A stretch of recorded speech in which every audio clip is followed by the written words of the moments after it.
Olá, nós estamos para mais uma aula de escola dominical.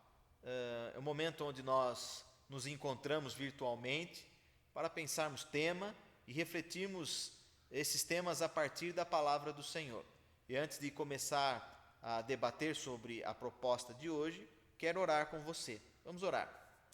Senhor Deus e Pai, nós estamos na Tua presença e eu intercedo, ó Pai, me coloco na posição de um servo, suplicando que o Senhor abençoe a vida de cada um de nós, cuidando de cada irmão e irmã que está participando desta conversa.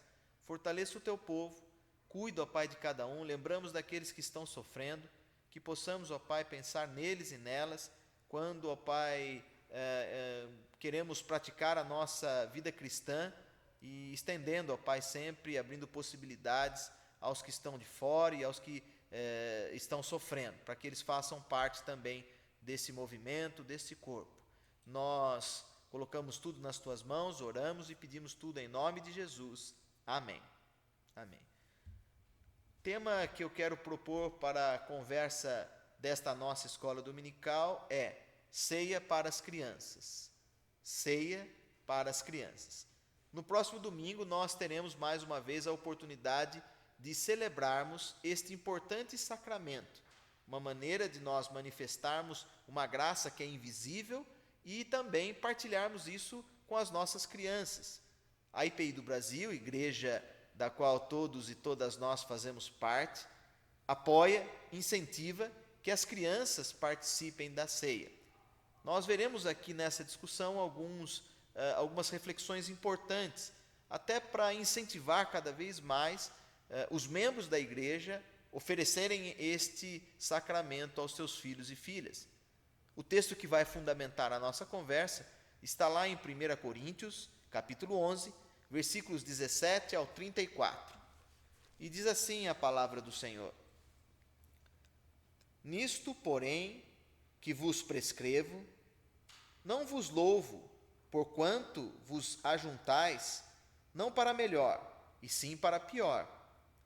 Porque antes de tudo estou informado haver divisão entre vós quando vos reunis na igreja, e eu, em parte, o creio. Porque até mesmo importa que haja partido entre vós, para que também os aprovados se tornem conhecidos em vosso meio.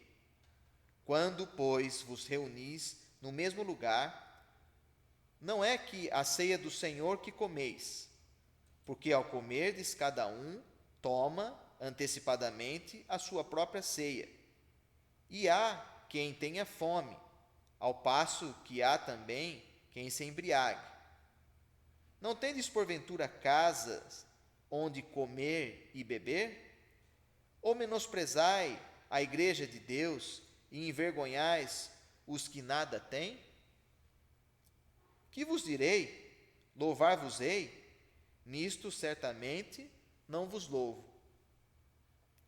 Porque eu recebi do Senhor o que também vos entreguei, que o Senhor Jesus, na noite em que foi traído, tomou o pão e, tendo dado graças, o partiu e disse: Isto é o meu corpo, que é dado por vós.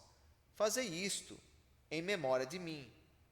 Por semelhante modo, depois de haver ceado, tomou também o cálice, dizendo: Este cálice é a nova aliança do meu sangue.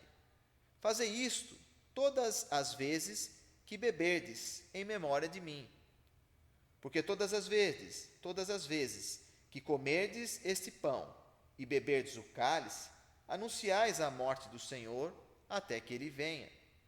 Por isso, aquele que comer o pão ou beber o cálice do Senhor indignamente, será réu do corpo e do sangue do Senhor.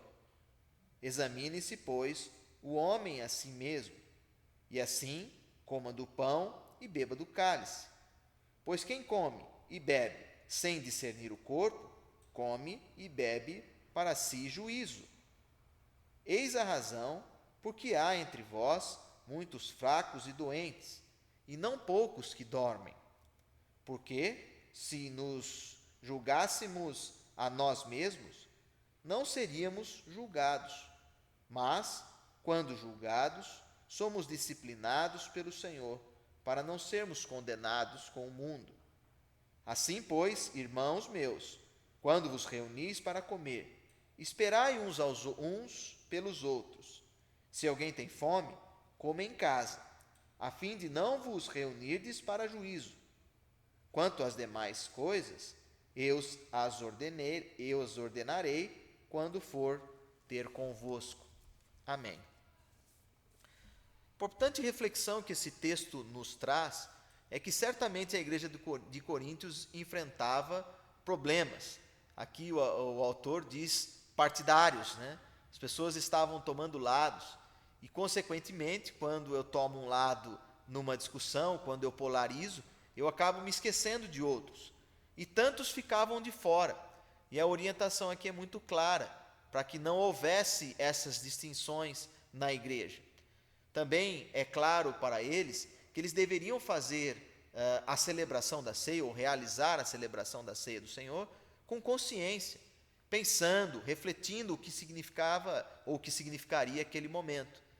Então, está aí importantes lições para a nossa vida. Como é que nós temos participado da ceia? Será que nós temos examinado as nossas vidas, pensado que quando comemos do pão, nós estamos provando do corpo de Cristo e do seu ato que Ele fez por nós? Quando eu tomo do cálice, eu lembro também do sangue que foi vertido na cruz para me purificar dos pecados.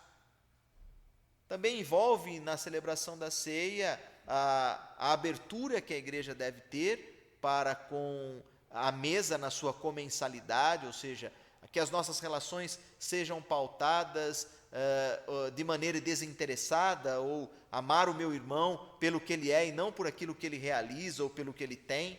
Tudo isso é muito importante quando eu celebro a ceia do Senhor. Então fica o versículo de número 28, que diz o seguinte, né? Examine-se, pois, o homem a si mesmo, e assim coma do pão e beba do cálice. Versículo 34. Se alguém tem fome, coma em casa, a fim de não reunirdes para si, ou não vos reunirdes para juízo. Quanto às demais coisas, eu vos ordenarei quando for ter convosco. Ou seja, nós precisamos realmente refletir sobre este importante sacramento. E lá na igreja de Coríntios ocorriam alguns exageros.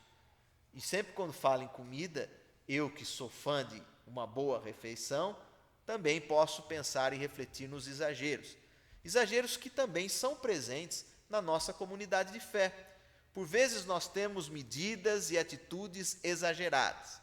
E eu trouxe aqui um texto que eu escrevi certa vez num encarte de boletim lá da igreja que eu trabalhei anteriormente, na cidade de Piracicaba. E nesse texto eu coloquei as minhas ideias dessa forma. Muitos de nós buscamos fugir dos nossos problemas nos exageros da vida, nas orgias, na embriaguez e preocupações com esse mundo. Trabalhamos demais ou nos ocupamos com futilidades e nos esquecemos de pensar ou refletir sobre o que é essencial para a vida. É tempo de repensarmos os nossos valores. Com essa minha citação, eu queria que você também pensasse naquilo que tem sido exagero na sua vida. Talvez você precise moderar algumas coisas. Era isso que o autor bíblico queria fazer com aquela comunidade em Coríntio, que eles pudessem refletir sobre os exageros. Muita gente estava se embebedando ou comendo demais e se esquecendo que tinham outras pessoas para participar. Na introdução também da nossa aula, esse tema, ceia para as crianças, ele não foi uma determinação nossa aqui da IPI de Guarulhos, não. Isso tudo foi decidido, que as crianças participariam deste sacramento no ano de 2017, mais precisamente em janeiro de 2007, em janeiro de 2007. Depois de uma apurada reflexão, análise, estudos, uma comissão então de liturgia da IPI do Brasil passa então a autorizar ou incentivar melhor que as suas igrejas, os seus presbitérios informassem, né, e dissessem desta nova decisão. Ou seja, desde janeiro do ano de 2007, nós passamos a entender que as crianças também devem participar desse sacramento. E isso não foi uma invenção em 2007 da IPI do Brasil, não. A ceia para menores é algo que já ocorria na Igreja de Cristo. E existem relatos históricos que apontam para essa prática. Por exemplo, João Calvino fala sobre a ceia infantil. E no seu livro, uma das suas obras, né, nas Institutas, ele fala que esse fato era realizado, ou que essa celebração de as crianças participarem, desde os anos de 210 a.C. até, 210 depois de Cristo, até 430 depois de Cristo. Ou seja, era uma prática da igreja dos nossos pais, né, antigamente, no ano de 2010. Então, não é uma invenção nossa. Também não é uma invenção que a ceia deve ser ministrada para as crianças, porque nós entendemos que isso deveria voltar ou ser incorporado. E dessa maneira, né, nós traríamos de volta as crianças para a participação. Determinado tempo, né, depois de 430, foi instituído que crianças só após os 7 anos participariam das ceias. Agora, nós já entendemos que desde as primeiras idades as crianças podem participar conosco desta importante celebração. Por que nós entendemos essa relevância? A criança consegue compreender e participar da ceia do Senhor? É uma pergunta, né? Eu acredito que sim. E a defesa que os irmãos e irmãs que participaram da comissão em 2007, janeiro de 2007, na Assembleia Geral, eles entenderam que a participação das crianças poderia ser utilizada como uma forma pedagógica, porque quando nós celebramos a ceia, eu posso aguçar os sentidos das nossas crianças e, através dos sentidos, explicar o plano de salvação do nosso Deus. Portanto, na ceia, eu trabalho o tato, ou seja, a criança pode pegar o pãozinho, né, ver ali o suco de uva. Também desperto nela o olfato, né, ela sente o cheiro de tudo aquilo, e tudo isso é uma forma lúdica de nós termos a participação das crianças. O paladar também faz parte desse processo pedagógico, a visão e a audição. Nós vamos colocar estes 5 sentidos à disposição para ensinar para a criança que Jesus Cristo morreu para salvá-la do pecado. A ceia é um sacramento que é realizado desde o Antigo Testamento. Na Confissão de Fé de Westminster, nós temos essa importante explicação para nós. Diz assim a Confissão de Fé, no seu capítulo 27, diz o seguinte: os sacramentos no Antigo Testamento, quanto às coisas espirituais, por eles significadas e representadas, eram em substância os mesmos que do Novo Testamento. Portanto, na Confissão de Fé de Westminster, ele está nos apontando, ou ela, né, a confissão nos aponta, que muitas coisas que eram praticadas no Antigo Testamento foram ressignificadas também e celebradas no Novo Testamento. E importantes incorporações que nós podemos citar por exemplo, o batismo. O batismo no Novo Testamento está para o Antigo como a circuncisão. Lá em Levítico 12, nós tínhamos a circuncisão, né, dos filhos dos hebreus, e o batismo seria também uma forma de nós testemunharmos essa aliança do povo de Deus com os seus filhos e filhas. E, para com a ceia do Senhor no Novo Testamento está como a Páscoa do Antigo Testamento, lá em Êxodo 12. Então, a gente pode fazer esta analogia, né, a celebração da Páscoa. E aí vem aquela pergunta, né, mas como as crianças participam se elas não conseguem compreender? Será, né? Vale pensar que as crianças têm uma visão do mundo diferente, mas isso não significa ignorância da parte delas. Existem crianças muito aguçadas aí, que sabem muito mais do que nós adultos. E aí vem aquele versículo 28 que nós destacamos. Examine-se, pois, o homem a si mesmo, e assim coma do pão e beba do cálice. Você vai me perguntar, Coríntios 11, versículo 28. Como é que a criança vai examinar-se a si mesmo? Num primeiro momento, a gente pode afirmar que não é indicado que a criança participe, uma vez que ela tem dificuldade de examinar-se a si mesmo. Mas vale nós pensarmos também, como no batismo, a criança também tem as suas dificuldades de entender essa realidade do sacramento. O que eu queria te desafiar aqui é você adulto, né, se os adultos que estão participando, faça também uma análise. É difícil, inclusive, para nós entendermos a manifestação e o amor desse Deus. Então, desse ponto de vista, ninguém tem isso tão claro assim na mente. Existe também uma relação de fé quando nós celebramos os sacramentos. Ora, se não tem nenhuma pessoa, nem adulto, nem criança, que tem isso tão claro na sua mente, então ninguém pode participar? Não, né? Então, essas questões fazem parte do mistério da fé, né? Algo que nós temos mais aí com relação à crença. E eu tenho certeza que participação da ceia, já nós, desde as primeiras idades, vamos criando essa relação com a fé nas nossas crianças e também a ligação com as nossas igrejas. Mas afinal, o que quer dizer então que cada um examine a sua própria consciência? O tema tem a ver aqui, no texto que nós lemos, mais com as tais divisões que nós falamos no início, aqueles partidarismos que existiam na igreja de Corinto. Portanto, as celebrações estavam também envolvidas nessas discussões de interesses egoístas e individuais. Percebam, o autor bíblico aqui não queria que você dissecasse ou explicasse tintim por tintim todos os dogmas da fé cristã, não.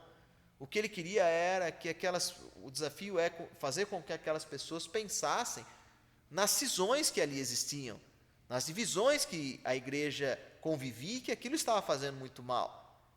E essa prática da Eucaristia era muito clara. Uns ficavam esquecidos e outros precediam na mesa. Então, o que eles faziam era na verdade, uma reprodução dos padrões romanos do status social. Ou seja, quem tinha recursos, os maiorais, comiam e os pobres eram esquecidos. Esse é o exame que é proposto para ser feito aqui na carta. Não é que só quem tem total consciência, bem explicadinho, né, dogmatizado, não era isso que o autor bíblico queria. Portanto, cuidado nós como igreja para não excluirmos ninguém. Como nós já dissemos, era comum os ricos e os poderosos se fartarem e, consequentemente, faltar alimento para os pobres. Então, isso é esse contexto do versículo que diz, né? Assim, pois, irmãos meus, quando vos reunir para comer, esperai uns pelos outros. 1 Coríntios 11, 33. A ceia do Senhor é um meio de graça. Os sacramentos são meios do Espírito Santo agir na vida da igreja, infundindo a graça de Deus para com os seus membros, fazendo assim com que todos e todas sejam edificados. Meio de graça são modos pelos quais Deus se manifesta com o seu amor e suas dádivas junto à sua igreja. São instrumentos que Deus usa mostrando o seu cuidado. Já fazemos isso com o batismo das nossas crianças, compartilhamos também a palavra de Deus com os pequeninos Também nós, desde os primeiros anos, ensinamos essas criancinhas a orar. Por que então negar a ceia do Senhor aos nossos pequeninos, né? Não tem sentido nós negarmos a ceia do Senhor. Como último tópico da nossa aula, uma orientação mais prática, né? Quais crianças devem participar da ceia do Senhor? As crianças que são filhos e filhas de membros professos da nossa igreja, né? E crianças que já foram batizadas. Portanto, nós não fazemos isso de maneira genérica, todo mundo participa, não. Quando o pai e a mãe deste pequenino é membro da nossa igreja e o seu filhinho já batizado, então nós indicamos que ele participe. O que fazer então com aquelas crianças que não foram batizadas e que os pais não são professos? Como igreja, nós devemos explicar com carinho, com amor, orientar, para que os pais façam a sua pública profissão de fé e que, em seguida, batizem os seus pequeninos. Para concluir, né, nós aqui, como eu sempre falo, essas aulas são apenas insights, o pontapé inicial para você continuar a discussão aí na sua casa, e se quiser compartilhar conosco, será bem-vindo. Concluindo, a graça de Deus é sempre expandida para toda a casa. Dessa maneira, a ceia deve incorporar as crianças e elas podem e devem participar deste sacramento. Lembrando sempre que participa da ceia aquelas crianças que são filhas de pais professos e que foram apresentadas ao batismo na sua infância. Eu queria destacar mais um versículo e assim encerrar a nossa aula.